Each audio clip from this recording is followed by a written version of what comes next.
Good evening. मैं योगेश कुमार साहू आपके सामने लेकर आया हूँ ऐसे कुछ शॉर्ट ट्रिक्स इंग्लिश के अंदर, जिसकी सहायता से आप बड़ी आसानी से इंग्लिश में लेटर बनाना तो सीखेंगे ही, साथ ही आप बहुत कम याद रखकर बहुत अच्छे अंक ला पाएंगे।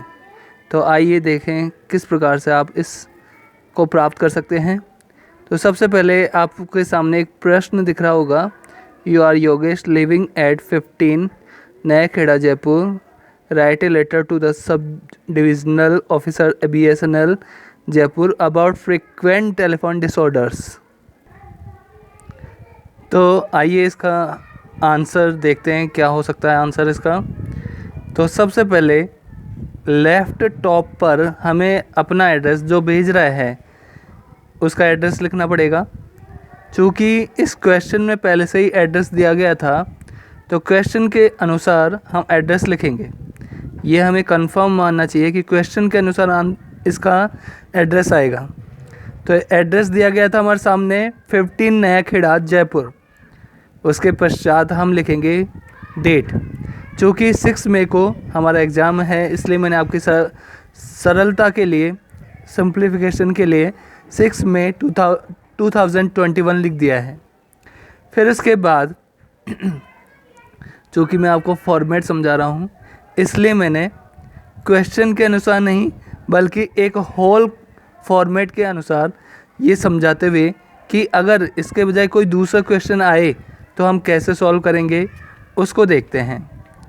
तो हमारे सामने फिर जो भी पोस्ट नेम दे रखी है, जैसे सब डिविजनल ऑफिसर दे रखी है तो वो, अगर SP दे रखी है तो 10 SP, फिर उसके जो एड्रेस है जयपुर या जोधपुर या बीकानेर या जो भी है। फिर उसके बाद डियर सर भी कर सकते हो या माय डियर सर कर सकते हो या सर कर सकते हो। फिर सब्जेक्ट, अब सब्जेक्ट में आप क्या लिखेंगे तो मैं आपको बता दूं, सब्जेक्ट में लिखने के लिए आपको सब्जेक्ट में से ही आपको लेना है, ज़्यादा कुछ समस्या नहीं है इसमें। अब सब्जेक्ट में से कहाँ से आएगा, ये भी एक बड़ी सोचने वाली बात हो जाती है कई बार हमें। तो मैं आपको बता दूं, कई बार या तो टू लिखा हुआ हो या अबाउट लिखा हुआ हो या फिर आपको रिगार्डिंग लिखा हुआ हो। उसके बाद वाले जो शब्द हैं वो अधिकतर बार सब्जेक्ट ही होता है। जैसे इसमें अबाउट के बाद में क्या लिखा हुआ है, अगर आपको दिख रहा होगा तो स्पष्टतः है, आपको दिख रहा है कि इसमें फ्रीक्वेंट टेलीफोन डिसऑर्डर्स लिखा हुआ है। तो ऐसा कोई भी प्रश्न जो टू, फॉर, अबाउट, रिगार्डिंग ऐसा कोई आए तो उसके बाद वाले जो शब्द होते हैं, जो वर्ड्स होते हैं, वो अधिकतर समय आपको सब्जेक्ट लिखने के लिए मदद करेंगे। अब मैं आपको वापस अपने आंसर की तरफ लेके जाता हूँ। तो अपने आंसर में मैंने आपको बताया कि सबसे पहले जो भेज रहा है उसका एड्रेस आएगा, फिर डेट आएगी, फिर यानी पोस्ट नेम, के बाद में जो भी पोस्ट उसने दे रखा है, जैसे यहाँ पर पोस्ट नेम होगी the sub divisional officer BSNL Jaipur, तो इसमें भी के बाद में सब डिविजनल ऑफिसर, फिर नीचे इसके जस्ट नीचे BSNL जयपुर लिखा हुआ होगा। यानी हमें सब डिविजनल ऑफिसर BSNL जयपुर लिखना होगा। देखिए एक प्रारूप आपको दिख रहा है, इसमें सब्जेक्ट सर के बाद लिखा गया है।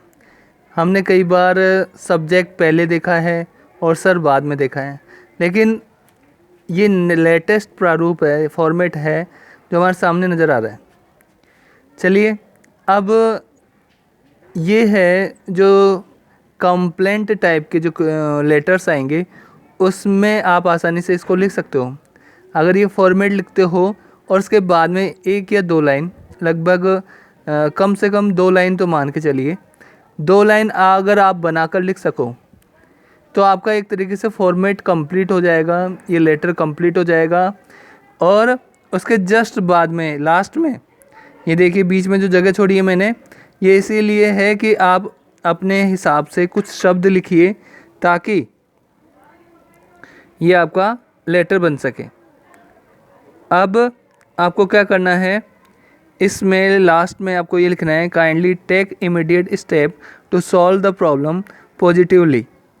उसके बाद योर सिंसियरली, फिर XYZ। वैसे तो क्वेश्चन में आपको XYZ की जगह नाम दिया गया होगा, अगर नाम नहीं दिया है तो अपना नाम नहीं लिखना है बल्कि XYZ ही लिखना है।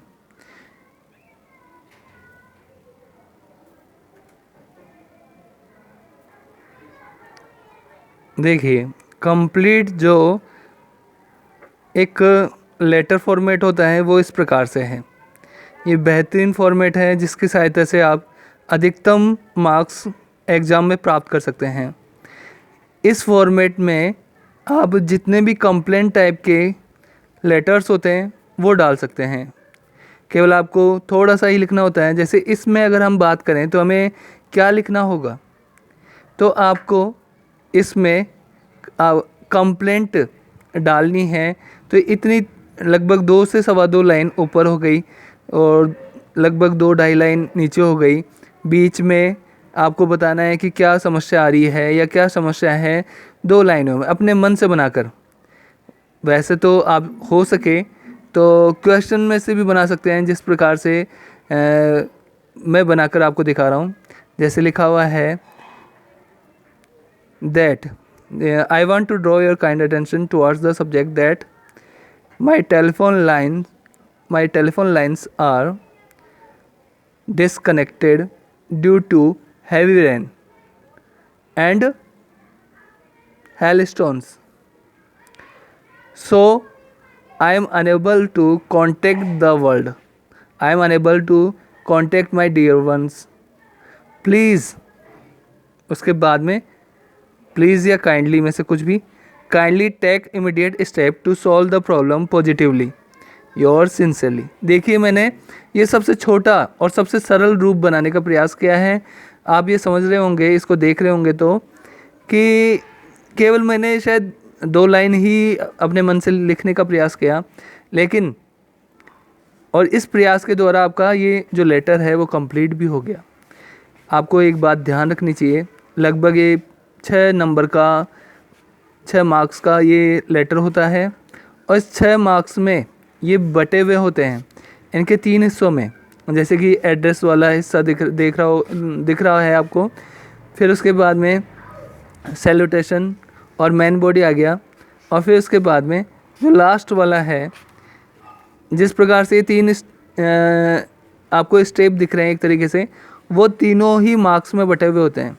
जैसे ऊपर वाला 1.5 का हो गया, नीचे वाला योर सिंसियरली और ये जो काइंडली है ये लगभग 1.5 का हो गया, और जो बीच का है आई वांट से लेकर और 2-3 लाइन अपने मन से जो लिखने वाली है वो लगभग 3 मार्क्स का। तो 1.5 नीचे, 1.5 ऊपर और बीच में 3 मार्क्स।